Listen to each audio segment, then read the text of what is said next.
There's a post from musician Greg Holden on Threads that happened to come across my feed, and it really took me and resonated with me. So allow me to read it, and then we'll really discuss it of how it applies to not only musicians, but all artists out there as well. So he writes, you need 15,000 Spotify streams to make the same amount as selling one vinyl record for $35. I decided to release my album physically and not participate in the streaming rat race. I've sold 70 vinyl records plus 40 CDs in a month, which might not sound like a lot, but it would require over 1.2 million streams to make that same amount, and that's only if you have 100% ownership. We all know how hard it is to get 1.2 million streams. We don't need Spotify. We need physical records and community. And that's a sentiment I echo, right? It goes back to Kevin Kelly's theory of 1,000 true fans, meaning you don't need a lot of fans to buy into what you've got going on. You only need a dedicated 1,000 that will buy from you, and that can sustain your life, right? And what he's talking about is that aspect of it. And not only that, but also being the smartest in terms of how you deliver to them, right? So instead of, as he says, don't join the rat race, right? Forget the models that are being pushed. Look at ways that you can be more direct with your audience and interact with them and sell directly to them. So that way there's no middlemen, or at the very least, as few middlemen as possible. So let's kind of examine other examples of this beyond just music, right? If you're a filmmaker, then you look towards traditional studios and distributors to get your movie out there and things of that nature. But more and more, there's platforms to be able to get your movie out there and have a direct access and payment system, right? Same thing with being an author, right? There's so many authors that are self-published today, and they have more of the control. And that's fantastic to see.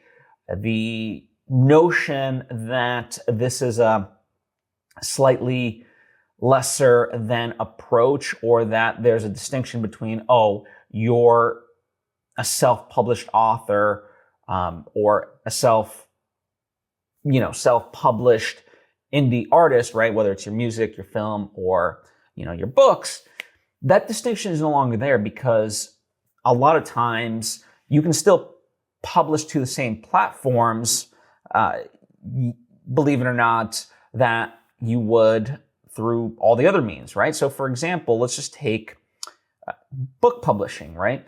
You can publish a book on Amazon directly yourself, because if you did it traditionally, sure, your book might be in more places and stuff like that, but you'll end up on Amazon anyway, and that's a big component of how you sell books. And in terms of getting your book to, bookstores, well, guess what? Why not talk to your local bookstores, beyond just the Barnes and Nobles, and see if they're willing to carry your book. Chances are, more than likely, you are, right? And that's what he means about building community as well. Like, there's all these different aspects. Allow me another example. So there's this painter. I don't know them personally, but I've read about them, where they used to really try to get into all these galleries, right? And galleries in and of themselves are gatekept, right? You have to have someone that approves your art, and then they put it on into the gallery and stuff like that. And especially when you're starting off, the price and stuff like that for what you can sell and stuff like that tends to be lower, right? You have to build to sort of a notoriety. Well, this artist got tired of getting so many no's that they switched methodology and started selling through Facebook. And whereas before in an art gallery, they might sell a painting for, $100, $200, let's say on a good day, $500, through Facebook, by finding people that enjoyed the art directly, as opposed to having the public kind of come there, they're able to sell their paintings for $30,000, a piece. right? That's a big difference. Even if like at best, like you can sell an art gallery like for $1,000, $30,000 is way more different, right? So there's all these different approaches. And one of the reasons I highlighted that one, because that's going from the physical towards the digital. Greg is highlighting going from digital to physical.